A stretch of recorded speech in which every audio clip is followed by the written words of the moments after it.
we had first up, we had Ashley, TK, who was just their story on decapitation was just so good with the senses, and the description of the story was just so awesome.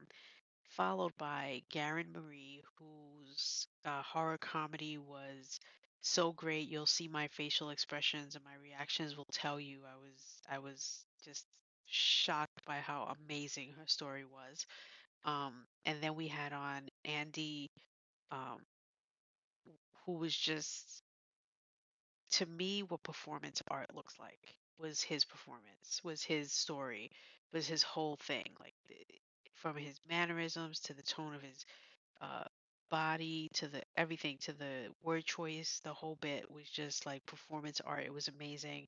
Don't want to miss that one. And the topic of the story was hilarious as well. And then we rounded off with Keith, who is not an L anymore on his avatar. He's an actual, we saw him live in the flesh, and his voice, he is the voice. Like, if you want someone to do an audio read of your work, like, ask him if he does that work because his voice was great. It was so haunting. It was so amazing. It was so fitting. Um, All right, so we've got a couple people in. I'm sure we'll have more people coming in as we continue here. We've got three amazing readers who are going to come on and read their work. We're going to have Oscar coming on in about a minute. Um, then we're going to have Hannah, who just joined the room. She's going to come on next. And then we're going to round it out with Leron. And I might um, do what I did with the last one, is end with one of my 100 word stories. I think I'll see if I can find one that's fitting and read that real quick. And then we will wrap up with our second uh, top in fiction sociable, which I think has been a resounding success. And before I ask Oscar to come on, I do want to say, if you are interested in being on here and coming on here, if you see others doing it and you're like, you know what, I think I can do that.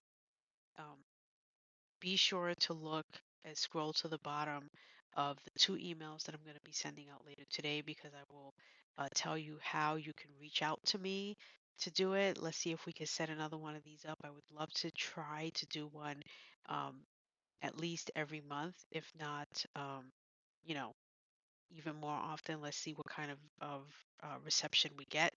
Um, yeah, Andy was, I mean, they were all just amazing. So let's, hey, Andy just came in the room. I see you. Okay, so let's bring in Oscar here.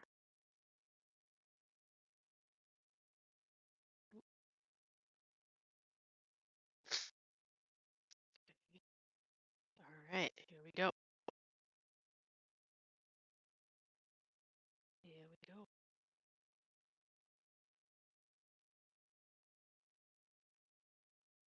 We're just gonna hang out here. I think I know Oscar's in the room, so let's see if this works.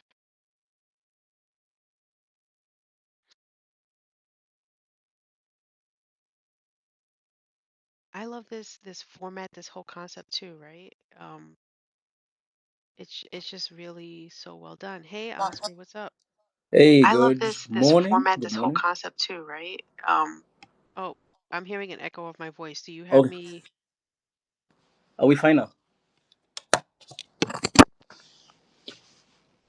Oh, I got scared for a second. I'm like, I'm hearing my own voice. Hey, I'm like, hey, Erica. hello. Okay. I'm so excited to have you on. Yes, Okay. apologies if my voice is groggy. It's actually 5 in the morning over here. Oh my goodness. Yeah, Thank you so much for being up no at problem. 5 a.m. for this. I appreciate, yeah, drink that coffee. Get yourself ready. It is not coffee, madam. It is not coffee. This is. It's not coffee, okay. Okay. So everyone, this is Oscar. He is going to let you know what his Substack publication is. He'll give you the title of his story, and I'm going to mute myself so that there's no noise or distraction on my side. And Oscar, take it away. Okay, thank you, everyone. So my Substack is titled Oscar Ruto Chemel, which is simply my name. And the title of the story I'm going to read you today is called A Tried Tale. And the story was it was part of a collection of stories that was published on another stack called Some Flux. And I was given a prompt for the story, and the prompt was as above, so below. So I'm going to dig right into the story right away. And it goes like this: everyone still has their pictures. Pictures. I don't know if you can call them that anymore. At least I can't. Tell me, can you? My wife used to keep them in the attic, keep them away from the prying eyes of men, prying eyes seeking to break into private lives. The only real treasures we own, she'd say. The only real treasures. Do you still look at the ones you've got? The ones filled with faces drawing smiles stained with. Can you even see the faces? Can you see the faces under the blot of blood? You know, I tried to wipe it off. Got dry wipes, wet wipes, sanitization sheets. It couldn't be done. It couldn't be done, and so don't think I can call them pictures no more. How many did you lose? How many faces? Faces. That's all they are now. Been way too long for them to be anything more than faces on silhouettes that move as you'd want, talk as you'd hope, love as you dream. They're just faces to fill the spaces where people used to be. Polaroid cameras were affordable. No, they were cheap, and no one cares unless you've got to dig deep to make a purchase. God, my wife was a saint. She knew, she cared enough to keep those Polaroids locked away. Our tried treasures with faces of loved ones now long gone. How many did you lose? Funny how we remember all that's odd about the world. A solar eclipse, snow in the middle of spring, cats befriending dogs. The number three. There were three. Three faces, three people. What do you call them down in your bunker? Come night, what do you call those that you remember? Here, we stick with faces, just faces. Three faces that changed everything for me. When we had TV screens and TV shows, I'd watch families of four. Seemed reasonable. A family of four: dad, mom, a boy, and a girl. How trite. A word I rarely used, but one that rang true. Dad aloof, mom astute, and kids making a mockery of all that is sacred. As it should be, as it should be, as it was. Nothing trite about these bunkers. Nothing cliche about the noise up above, the bombs going off, screams of bloody murder coming from. I always thought we'd have to go down into hell. Nothing trite about this. Then again, as above, as above. I put the faces on the wall by my bed so that I can see them before I sleep. Beg and plead that my eyes can see under the mark and grime and rose-colored stains just so I could, so it doesn't have to feel as bad down here, you know? Do you carry them with you? Do you carry the faces with you? I would. I'd never leave them on my wall cause.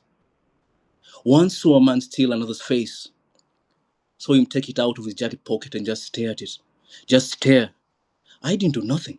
Didn't tell him not to return. Didn't tell him not to or to return it because I knew. I knew why he'd done it because I'd do it too. If I had no face on my wall to remember the days when hell seemed to burn slowly beneath our feet, I'd become one. A face thief. A face thief. Imagine that. Sometime, maybe when all this comes to an end, when the fire stop burning and the bombs stop dropping, someone's gonna tell a tale of a face thief running amok in the bunkers. And there'd be no end to the story because we'd never really know who the man is. We'd never know who the man is because there isn't a man that's a face thief. It'd be us, all of us, all the wretched, all the lonely, all the ones with nothing but fading memories, no one to hold and hope blown in the wind like dying embers. Ever stole a face? I have. I have. I keep the stolen faces in my breast pocket. Keep her close. Only pull her out when I'm alone. Only pull out so I can recall what it's like to be with a woman. What it's like to dig my nose into her skin, wrap my palm around the back of her neck, love her like death, love her like death. Can't love my wife's face that way. Can't do it. I was married long enough to have lost that hunger for my wife. You can see why I had to steal her face, don't you? Steal a woman's face. Don't go judging me. They love that line down here. Do not judge. They forget it was the proliferation of judgmental minds and silent lips that brought forth hell up above. Judge, I say, judge. Call me sick, call me vile, call me broken, because every single one of us is. Broken by the war, broken by the cold, broken by the dark and solitary nights, broken by the knowing. Knowing that we did this. We did all this. And what's left of our world? There are some remedies worse than the disease. That was the title of a track I loved. I remember sitting at the dinner table while my wife and kids were tucked up in bed. Heaven was up above back then. I would type away dreaming up worlds for pages and screens and listen to that track on repeat. There are some medicines, some remedies worse than the disease. I'd be downstairs as they rolled off into slumberland. I'd be downstairs as they. Not once did I think to go and just look. Not once did I think to go and open the bedroom door and stare at the beauty of a life so trite. Man, wife, son, and daughter. Maybe it's right that no one ever really did that. Maybe it was for the best cause then we'd never get anything done. We'd open the door, watch them sleep, hear them snore, and be enamored by the divine grace of a love so profound. Part of us thinking, I did that, and the other whispering, I'm so blessed. There'd be fools who'd say, I'm so lucky, implying chance, while the wise would know there's no such thing. We were given all that, and it was our duty to love and nurture what we were given. We didn't have the strength to love as we should have. How could we have lived as we did if we were forced, if only for a moment, to acknowledge the profundity, the absurdity of life? Now here we are. Here we are compelled to contend with the insanity of our choices, looking back at nothing but faces on a wall and dreams of days when all this will come to a close. But even then, what will we have? What will we have? There'd be no early mornings with cereal and or coffee, no evenings with dinner and a TV show, no wife and kids tucked in bed as dad slaved the night away. There'd be nothing quite as trite. All there'd be is faces on a wall, faces on a wall. And that is the end of my story. Thank you very much for listening. Thank you very much. Wow, that was very powerful. Thank you Thank, so much for reading that. thank you. Thank you very much. Wow. Um, that was so deep. I wasn't ready. I don't I don't think I was ready for the deepness of that. And the beauty with which you read it was really quite profound. Thank you for Thank you. that. Thank you. I appreciate it. And everyone in the chat is loving it too. Oh my gosh. So, guys, Oscar, please subscribe to him. Thank Subscribe you. to Sunflux. They're releasing some great things.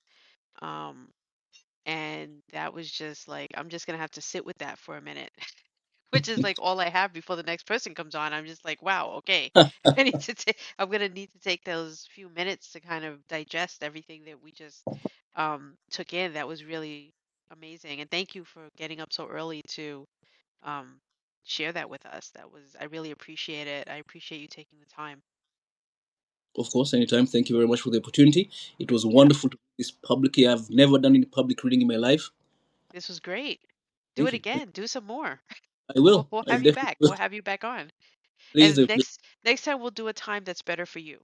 Okay. Okay, you Thank you. let me know, and I'll make sure that it's not 5 a.m. for you. Okay. Okay. Thank you very much, madam. Thank you. All right. Thank you guys. Say everyone wave bye to Oscar. Thank you so Thank you much. very much. Okay.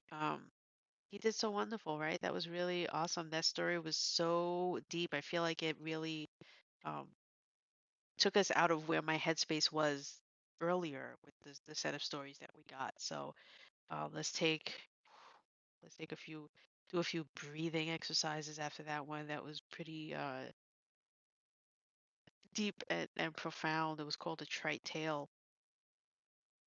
uh, With just the face thief really got me. You know that face thief.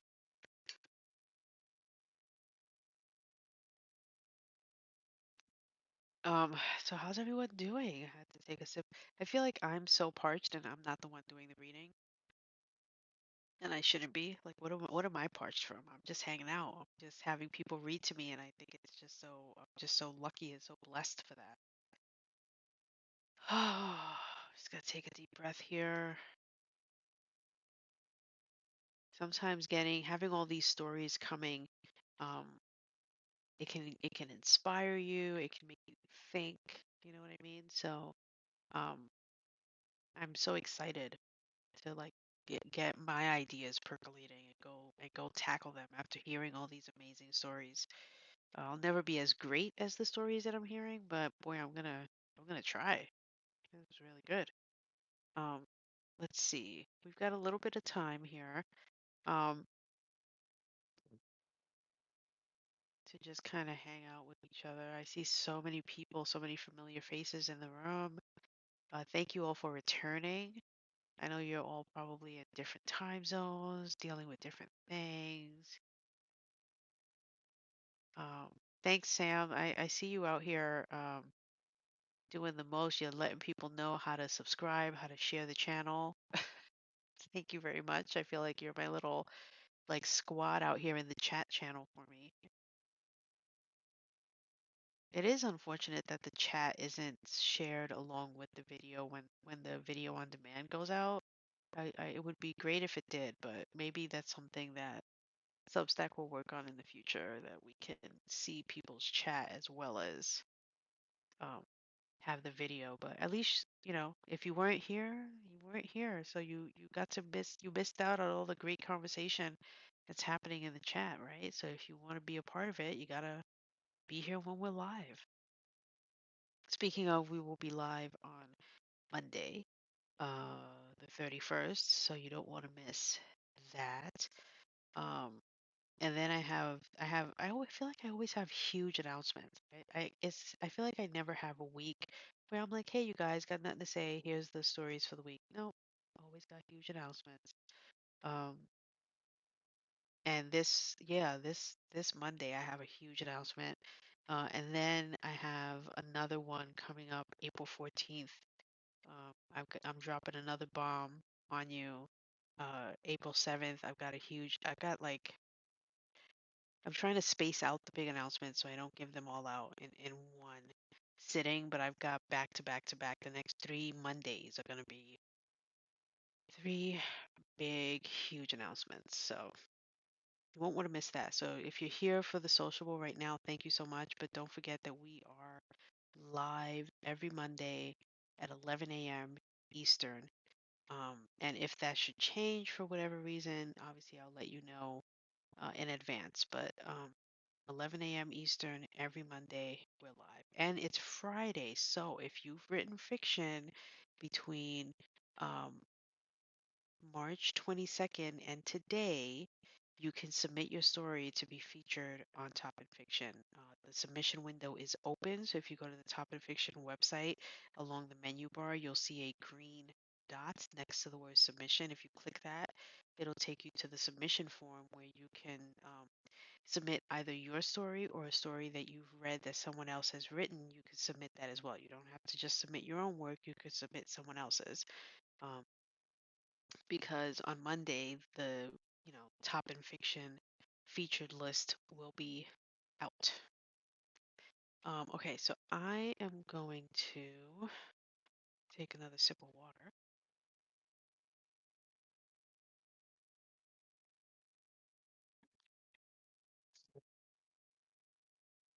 Also, I know this isn't show and tell, but I got this yesterday and I have not had a chance at all to look at it. I've just been staring at it, but I'm so excited to read this.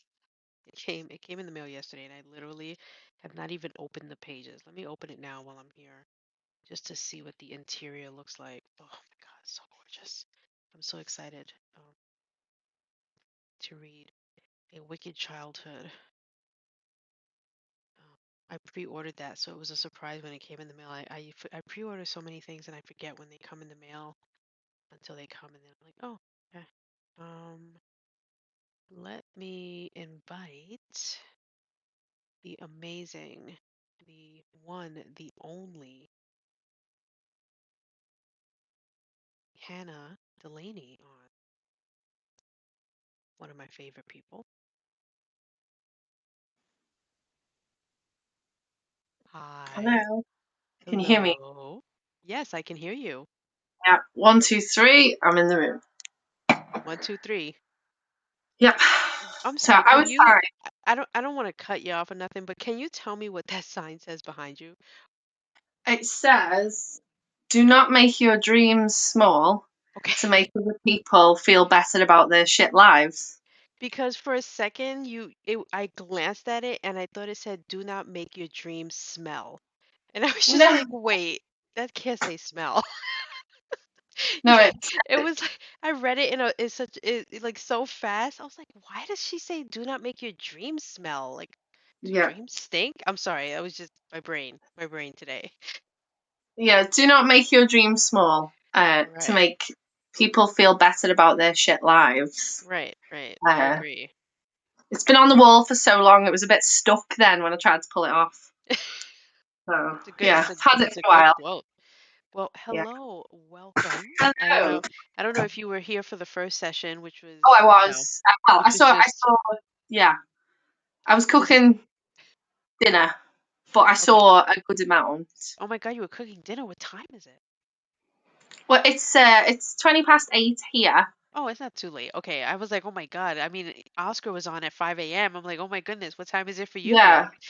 Well, no, it made me think. Wow. I mean, can we just take a moment for Oscar being able to read his story at 5 a.m.? Right. Because To yeah, someone who's on the East Coast of the United States and it's only 4 p.m. to now transition to you in another part of the world at 8 p.m. Like yeah. the craziness of the global reach that we can all just come together and read our work is just awesome. You're one of my favorite people, so I'm glad that you came on. I was so excited. I know everyone else was excited about like Andy and Keith, and I'm gonna be honest, I was geeking out when you said yes that you wanted to do this. I was like, oh my God, really? I need to be ready. Oh, I need to be thank. ready. You're one of my favorite people. Love your work, love your stories. I'm so excited to have you on. Oh, So thank you. I'm gonna sit back, let you read me a story. I'm gonna just say, everyone, this is Hannah. You want to go subscribe to her if you're not already. She'll give you the name of her publication, name of your story, and the floor is yours. Right. Okay. Just let me fix the cameras because I've got to hold the laptop while I read. Um. Okay. Right. So I'm Hannah Delaney, and a lot of my subscribers are here with us, which I'm delighted to see. Hello, everyone.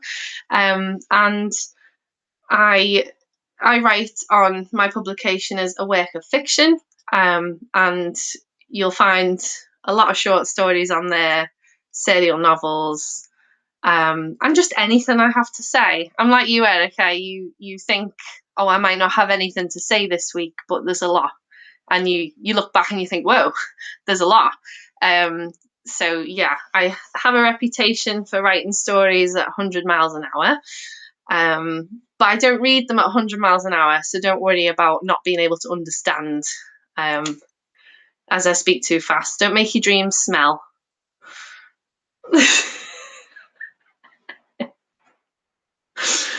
So yeah, I'm going to read us The Cove. That's what I'm here for, to read. Yeah, remember. So I'm going to read us The Cove, and you might remember from the summer. I think I wrote it, but yeah, I'll read it again because, like, you can remember all the stories that you subscribe to. Okay, The Cove. Right. So I can read. Right, Erica, do you want me to like do a little signal or something when I've finished? Like, because when you know I've stopped. Yeah, give me a thumbs up or tell me I smell or something. I don't know. Yeah, don't make your dreams smell. Yeah. Yeah. Okay. Right. Okay, the cove. I'm ready. How long is the A39? We've been in the car forever. Dad smiled, looking straight ahead. No motorways in Cornwall, Care. Mum shook her head and looked around. How do they cope? Dad rolled his shoulders back and in a low voice said, "You chose it, love." She harumphed and opened a magazine to flick through in the fading light of the summer evening. "We've just passed the sign for Bodmin, Jack. Spooky," said Dad, looking over at me through the rearview mirror. Had he said that 5 years before, I don't doubt that I would have shat my pants at the very thought of being stranded on Bodmin Moor in a mysterious, sharp-toothed beast stalking me. It didn't mean anything to me at 17, but I did have a quick check of the petrol gauge over his shoulder after he said it. Old habits die hard. Mum said I had an overactive imagination growing up. She often said that bedwetting and night terrors were just another sign of intelligence. This was never medically verified, of course, but Mum knew best. "Why is it spooky, Dad?" asked Alfie, my younger brother. He cleared his voice and, putting on his best ghost tour voice, said, "The beast of Bodmin Moor stalks the misty moors at night. Some people who go walking there never come out." Alfie laughed and shook his head. Yeah, whatever.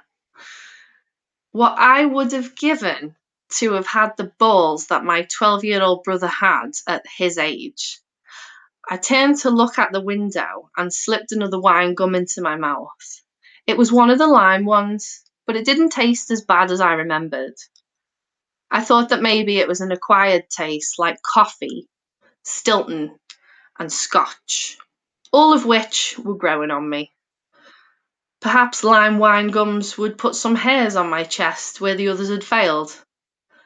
I chomped through its sweet, tangy flesh and salivated accordingly. My moment of gelatin-infused reflection was brought to a standstill by the obnoxious pinging of my mum's phone.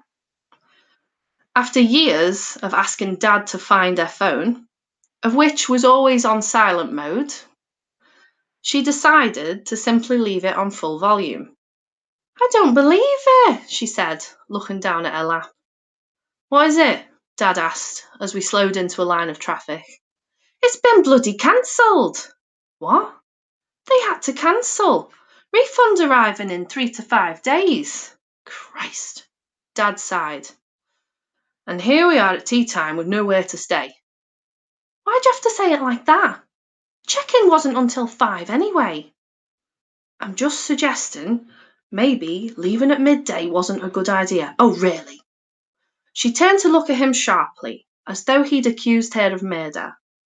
"What's that got to do with anything, Jeff?" Dad always knew when to move the panic onto productivity. All right, he said, tapping the steering wheel. "Well, the turn-off's in 10 minutes anyway. Why don't we go into the next town and see if there's a B&B? She nodded in agreement. "I'll look on Google." We waited for what felt like an eternity as she tapped away on her phone and lifted it to the roof of the car. That old unproven trick of boosting signal. I could tell by the clicking that she was searching for something with a long, specific search term. "Oh, there's one by the beach. But budgies, I think. Bearjoys? Oh, I can't pronounce it. It looks French." Dad sighed again. "Okay, where am I turning off?"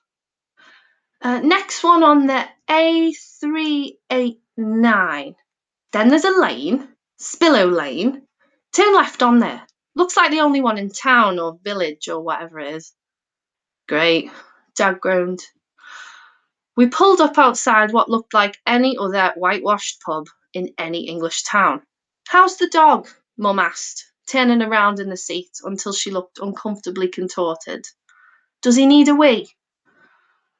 I looked into the booth where Barney was sitting upright, watching out of the back window with a lolling pink tongue. He might, yeah, I said. All right, I'm going in there with your dad to try and find us a room. I don't even know if it's dog friendly. Oh, God. But she held a hand to her mouth. You just run him over there to that verge for the wee and pop him back in. Take Alfie. She turned back around and got out of the car, slinging a handbag over her shoulder. I watched both parents stretch and wander in through a door that said reception in gold lettering. Alfie removed his headphones and pulled his green lung hoodie on. I opened the boot of the car and hooked the excited dog up to his lead. I don't need a wee, Alfie said with his arms folded. She just didn't want to leave you in the car. I'm 12, he protested, climbing out of the car. I know, mate. I looked down at his chubby middle and smirked. Maybe she thinks you need a walk. Funny, he said, pulling a face. Prick. Barney pulled us to the green verge where he cocked his leg on a tuft of tall grass. He then proceeded to sniff every other tuft of grass, cocking his leg on those too. I looked around at the car on the late August evening. The sun had dipped beneath the horizon and painted the town with a palette of pink, orange, and gold. But what surprised me most of all was how quiet the place was. Ours was one of 2 cars in the car park, and the road running past the grass verge was empty. Mum and Dad reappeared a few minutes later, with Mum waving excitedly at us. Dad, looking tired, rolled back into the car and closed the door. Are we staying here? I asked as we approached her. Barney dashed to greet her and beat his wagging tail against her legs. Where's Dad going? She looked up at the pub. Oh, we couldn't get a room in there. It's full. But the landlord said we could stay in his cottage for the night until we find something else. He only charged us the same rate as one room. She smiled and rubbed her hands. The people renting it aren't coming till tomorrow, so it's ours for the night. Alfie's top lip curled upward in disgust. A cottage, like what old people live in. Mum rolled her eyes. No, sweetheart, like a holiday cottage. A nice cosy one with its own little beach. As I got internet, she shook her head impatiently. I don't know, but it has beds, Alfie, and unless you want to sleep in the car, you're staying there, in a bed. Alfie lowered his head and shuffled back over to his side of the car as I opened the boot and let Barney jump back in. Mum yawned and slid into the passenger side. I'm hungry, said Alfie, rooting through his bag of snacks. Just hang on, Mum said, flapping her hands. There's a co-op next door. We'll get some pizzas to cook. Can't we just have Domino's? Mum tutted. Do you see a Domino's round here, Alfie? We all looked around. There were rows of pastel-coloured houses, a sad-looking repair garage, and 2 or 3 charity shops, one with a broken window. I did see a kebab takeaway on the way past, Dad added. Yes, kebabs! Go on, my son! Alfie cheered. Mum dropped her shoulders and smiled. Fine, we'll get a takeaway. The drive to the cottage was a quiet one. The lack of streetlights further emphasised the rough edges of the rugged coastline, its grasses hissing and waving at us as we passed. Single-car lanes always made me a nervous passenger, and this one was no different. There was something about the way the hilly road was leaning down into the mouth of the sea, its growing blackness like the maw of a watery beast, waiting to swallow us whole. The car almost danced over the rough gravel as we slowed at a turn-off. I think it's this one, Dad said, not sounding sure at all. He said it was the only one for a mile, Mum said, also sounding unconvinced. The little lane was wall-to-wall with wildflowers and sharp shoots of grass that looked like spindly silhouettes of limbs in the semi-darkness. The silence that filled the car could have only been possible by the way we were holding our breath in unison. Wafts of hot doner meat and sweet chili sauce penetrated through the paper wrapper and forced me to resume breathing. My mind took me to my stomach, which rumbled so much it hurt. Well, go on then. We'll just turn round and go back if it's not right. If it's not right. I wondered what else could be wrong with this holiday. We rolled along the narrow lane for another 5 minutes until it opened out into a wide, grassy driveway. The headlights bounced off the windowless walls of the cottage as we approached it, animating it in the slightly otherwise motionless evening light. Not much happening at the side, Mum said, eyeing the long neglected trellis at the flank of the structure. The jingle of the keys was the only sound coming from our party, as Mum walked around to the front door of the stone cottage and unlocked it. I waited in the car and watched some lights flick on before getting out myself. No one had said anything, but I'd prepared myself for her to come straight back and declare that we were going home instead. Stopping to let the dog have another trip to the toilet, I looked up at the starless sky, one of many beautiful reminders of why we bothered driving so far into the country in the first place.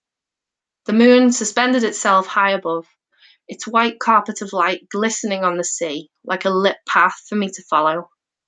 I called the dog back to me and went inside. It had been a disappointing evening for Alfie, without a stable internet connection, but we'd managed to sit through a couple of card games before he started to yawn. You'd best be off to bed, I said, packing the cards away. He shook his head. No way. Not going unless you come too. Why? I asked. Are you scared? His eyes darted around the room and then back to me. It's creepy as fuck. Alfie, Mum said. Sorry, it's creepy. He shrugged, then pointed at me. I'm sharing with you. I told him I'd come to bed after Barney had had his last trip to the toilet. Mum and Dad declared that they weren't looking long for bed either, and tidied up the kebab wrappers. I opened the front door and stepped out into the front garden of the cottage. I hated to admit it, but it was so peaceful out there. There was nothing in front of me but sea and sky, and a veil of twinkling stars above my head. The sea crashed gently onto the rocks of the cove with a gentle kiss, pulling away at the last moment and repeating the courtship ritual again. Barney sniffed at the sand and wagged his tail, occasionally breaking into a dance and running around in circles. Barney, come in, I said, feeling my teeth start to chatter. The cloudless sky had taken all of the day's heat from us, but it was a price worth paying for front seats at the edge of the world. The dog stopped for a moment, cocking his head as though he heard something. Yeah, it's me, you dickhead. Come in, I said, rubbing my arms. He stood for another brief moment and eventually rushed back into the cottage, scrambling up the stairs as though he knew it was bedtime. I locked the door and followed the dog up to my room, where Alfie was already in his bed, playing something on his console. I'm brushing my teeth, I said, reaching into the duffel bag for my wash kit. That'd better be off when I come back. I don't remember having any trouble drifting off. The sound of the sea outside was quite peaceful, and the drive had been exhausting. I wasn't sure what time it was when I woke up, but the dog was scratching at the door and whining. No, mate, I mumbled, rolling over. You've been out already. His whining continued. Lie down, I pleaded. He barked once at the door, and it was enough for me to sit bolt upright. Shh, I said. Just wait a minute. I reluctantly threw on a jumper and followed him down the stairs. Now fully alert, I heard something outside. The ringing of a bell. I discovered that the keys had been left in the door when I went to unlock it. I turned the handle down and released the dog out into the cove. He ran into the distance, barking profusely, until I realised he was barking in harmony with the bell. I narrowed my eyes and peered out into the distance. Barely able to see his silhouette in the moonlight, I tracked it desperately and waited for a minute. The bell was still ringing. I tried whistling first, but it wasn't loud enough. I didn't want to wake my parents up for what could have been nothing. The dog didn't come back after my third attempt, so I followed him out onto the beach. He'd come slightly closer to the cottage and had stopped barking, but the bell persisted. I looked around for the origin of the sound. Nothing. "Barney, come on, boy," I called with a fear I hadn't acknowledged until now. He ran toward me, and just before I could grab his collar, turned around and ran back onto the beach. My stomach dropped. "Barney, here, boy." I slapped my hands together rapidly and called again. "Barney, come on, Barney." His shadow flitted back and forth as he ran rings around what appeared to be a large black rock, exposed by the departing tide. I rubbed my eyes and thought I saw the rock move. I looked at it again. It was not a rock, but the figure of a man crawling across the beach towards me. I took a step forward and stopped when I saw the figure stand up. Hooded and wearing a jacket that went down to his calves, he started walking slowly towards me.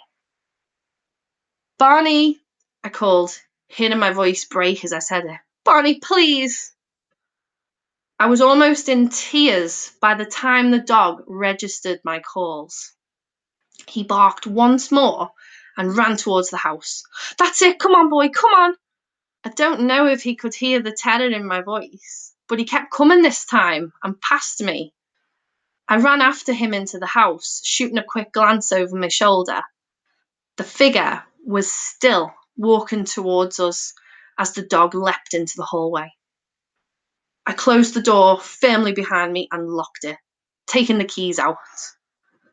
Like a child, I ran back up to my room with the dog and shut the door, diving under the covers with nothing but my heavy breathing for company. That was until I heard the front door close. I looked around the room to where Alfie was sleeping. His arm dangled from the bed as he snored peacefully on his front. Barney waited by the door, listening. All other sounds had ceased the moment I heard the heavy boots touch the first step of the staircase. The bell still rang outside somewhere, growing fainter as the minutes passed. Each step creaked under the weight of the boots as they ascended. Whoever it was walked past my room and back again several times. I held my hand over my mouth as they stopped outside my door.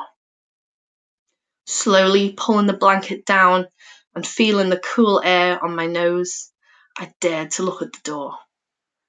In old cottages such as this one, there was an inch of space between the door and the floor, and in this gap, I could see the bottom of a man's boot. If I had been able to scream, I would have done, but I remained still, listening to my heartbeat as primal fear pushed it to the limit of human endurance. Finally, the boots moved away, and the footsteps faded into nowhere. The bell ceased. I held myself under the covers as though the force of my own embrace could numb the fierce shivers. Somehow, despite the incident in the night, I managed to fall back asleep.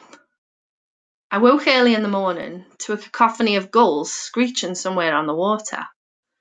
The early morning mist lingered outside, pushing its face up against the thin windows.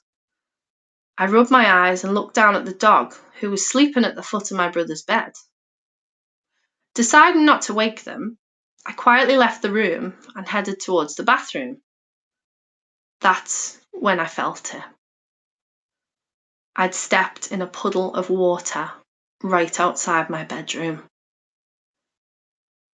Perhaps the dog needed to go, I thought, but as I looked across the landing, I could see another one and another. Each barefooted step I took down the stairs into the hallway was wet. The icy cold water electrified my body as I looked at the closed front door. He had been there. Later that morning, having shoved the last of the bags into the roof box, Dad looked around as though he'd heard someone speaking, a whisper on the wind.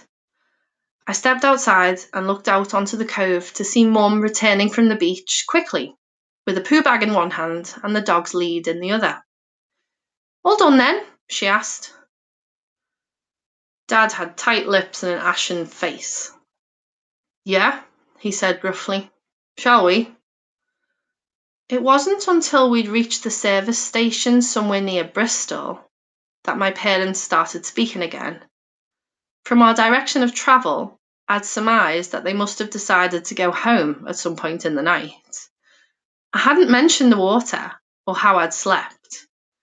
I just cleaned it up after convincing myself I'd let a wet dog back into the house. After all, I couldn't really see him out there in the dark, and no one would have believed me anyway. Dad was the first to speak as he looked down at his hot black coffee. How was your night then? He asked me. I don't know, I said, finding myself unable to say what I actually felt. Our eyes locked, and for the first time in my life, I could read him.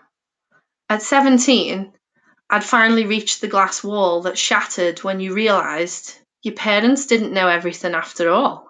He was just like me. He was scared. Mine was terrible, Mum said. And I know it was the same for you, Jeff. That bloody storm. Storm? I asked. Mum stirred her coffee idly. Yeah, it was awful. Had the walls rattling. I thought the roof was going to cave in. Didn't you hear the sea? No, I asked. They both looked at me, dumbfounded. It was a really bad storm, Jack. I'm surprised it didn't wake you, she said, taking a sip of her drink. Someone out there was ringing a bloody bell and all.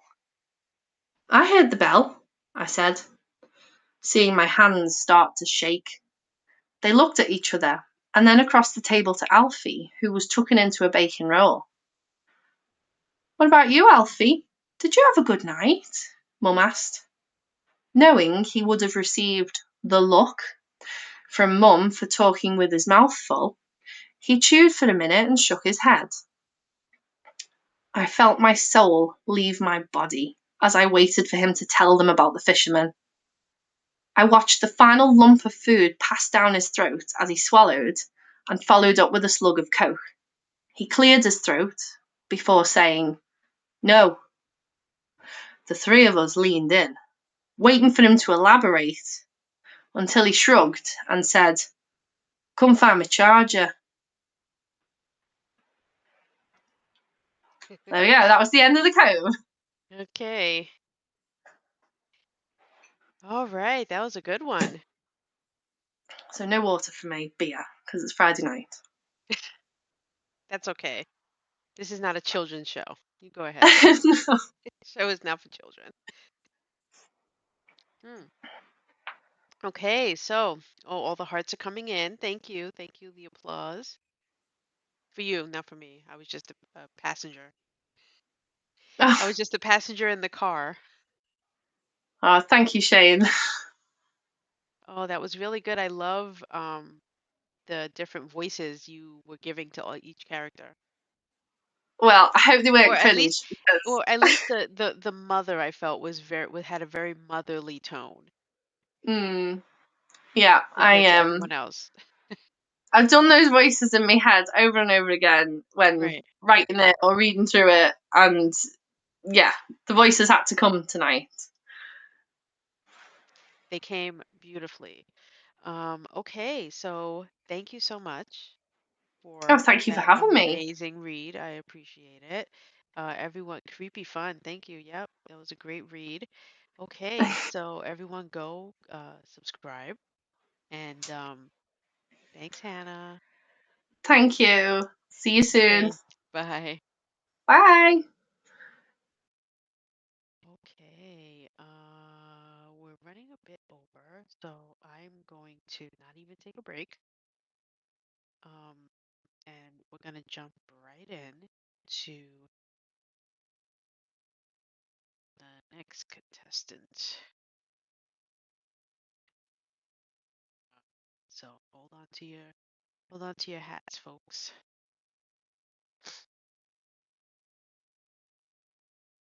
That was really good dialogue. I love the mom's dialogue. It was really good.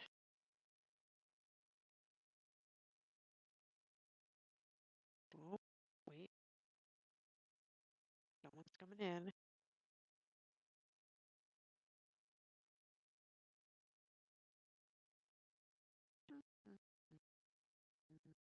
Yes, no, maybe.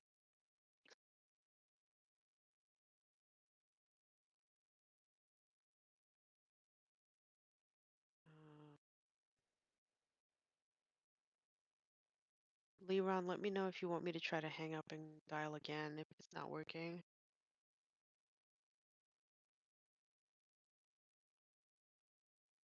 It says invite has expired. Let me try to, I'm going to remove and then I'm going to try to add you back. Hold on.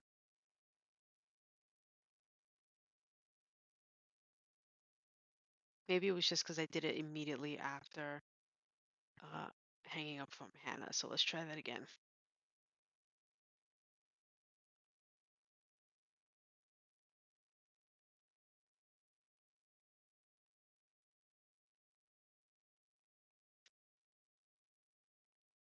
Yeah, I see the window saying like you're going to show up, but then I don't see anything after that.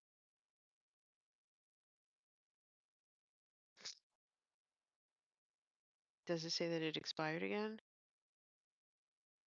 Which is weird.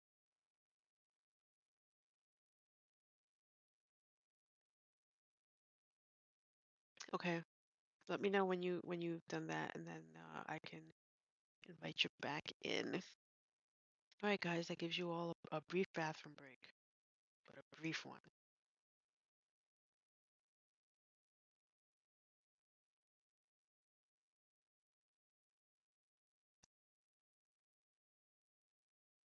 Oh,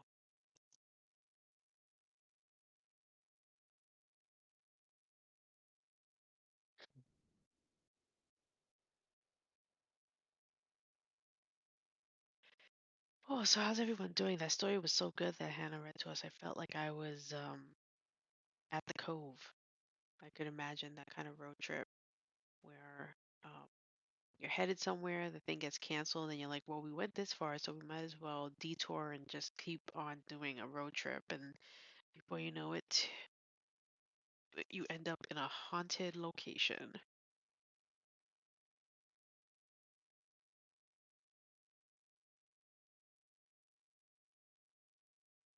Oh, I don't know why I'm starting to feel like today has been a long day, but it's Friday, so you know what that means? That means I get to relax. Actually, I don't get to relax. That means um, I've been reading a lot of this because I'm doing my 100 word stories every day. So I'm getting the information that I need for each card from this book. I'm just riffing at this point. I'm waiting for Levon to tell me that he's restarted. It won't let me in. Let me try. I haven't invited you, so hold on one second. Uh, hold on, because I need to do it again. Levon. Okay, okay, let's try that. Let's see what we got going here. My fingers are crossed that it will work.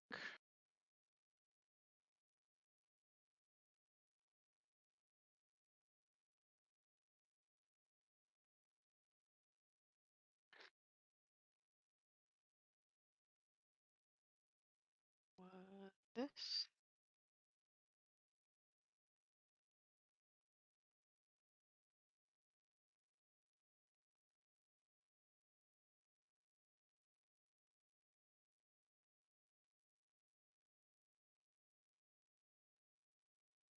Oh no, it seems to have crashed you out again, Leron. I'm so sorry. Um, it says invite expired. Yeah, that's so weird. It's been working for everyone else.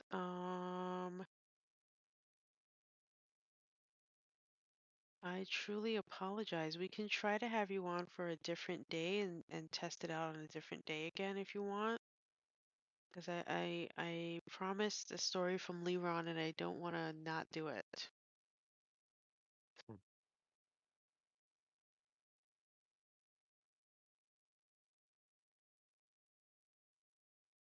Also, I could have sworn I just saw something that disappeared on me.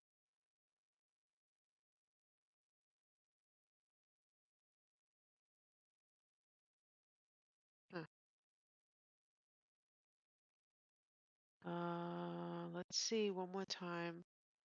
Leron, if this doesn't work, I apologize. And like I said, we can um try to have you come on maybe one of my Monday streams to come on and read your story because I don't want to leave you out um with it not working. And it seems like it's not working. Um, so I do apologize. I don't know why it's not working. In the meantime, I'm going to hold on one second. Just randomly pick one of my 100 word stories just to close us out, unfortunately, because Leron's not able to join. Again, I apologize that that seems to not be working. Yeah, I don't know. I would try to go out and come in, but the issue is it'll give me a whole new video and I don't want to do that while it's chugging away on this one. So, um like I said, let's work something out on the side and I promise you guys we will get Leron and we will get his story um with due course.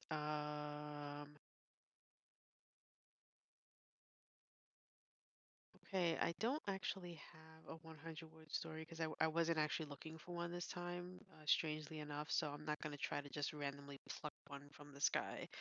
Um, so yeah, so I'm just going to end this stream here. We got two amazing stories. Just a reminder um, that we got a story from Oscar that was amazing. And then we had the amazing Hannah come on and read her story as well. And you know what? I just found um, a story that I think is my most popular, I want to say, or it at least got the most comments. So I will read this 100 word story because I just happened to find it in my Scrivener. So I will read this story to close us out with just a reminder that I will be sending two emails out today. Um, one for group A and then one for group B with the stories. There will be links so you could read their story while you listen to them reading the story to you within the post. And near the bottom, I will be asking questions of the listeners and also informing anyone who is a fiction writer who wants to participate in the Top in Fiction Sociable how you can do that for a future one where hopefully we can do one at least once a month if we get enough of you wanting to take that first step and come on with me and read your work. So, without further ado, I'm going to read a story that I shared. It's actually my 101. So, I've been writing 100 word stories consecutively every single day since May of um, not May of last year, but the year before. Um, and so, this is story number 101 called Nowhere Island. Everyone have a phone ready? 9 people in the room and pull out their phones and hold them up in the air. A large 80-inch screen comes to life at the far end of the room. Projected on the screen is the face of a complete stranger to everyone in the room. He is breathing heavily, sweating, and looks absolutely terrified. The sun is about to set on Nowhere Island. Ladies and gentlemen, meet Frank. 32 years old, widowed, stockbroker, no children. Some groan with disappointment while others are excited. Will he survive the first night? Place your bets now. The end. I think a lot of people like that because they like the idea, like, what is Nowhere Island? Where is it? Um, I had an idea at the time to do a series of Nowhere Island, kind of telling you how we got to that point and what Nowhere Island is and how it exists, et cetera, et cetera. I hope to actually do that in the near future. But that's a story for another day. So thank you all. We almost got to 50 viewers for this one, and we hit 55. Um, yes, my story number 666. I feel like when I hit those uh, important numbers, I want to do something different and unique. Um, but anyway, so, thank you for the 46 viewers who are here now, to the 55 who were here for the first stream. Like I said, let's try to do this again. If you want to come on here and read your story, please, I hope you do. We want um, all genres, all types of people, wherever you are in the world. I will try to schedule it to a time that works for you so that you can come on, and we'll see how far we can take this idea of doing a top and fiction sociable where people just gather and have great stories read to them. So, with that said, I hope to see all of you on Monday, March 31st, for a huge announcement. Bye.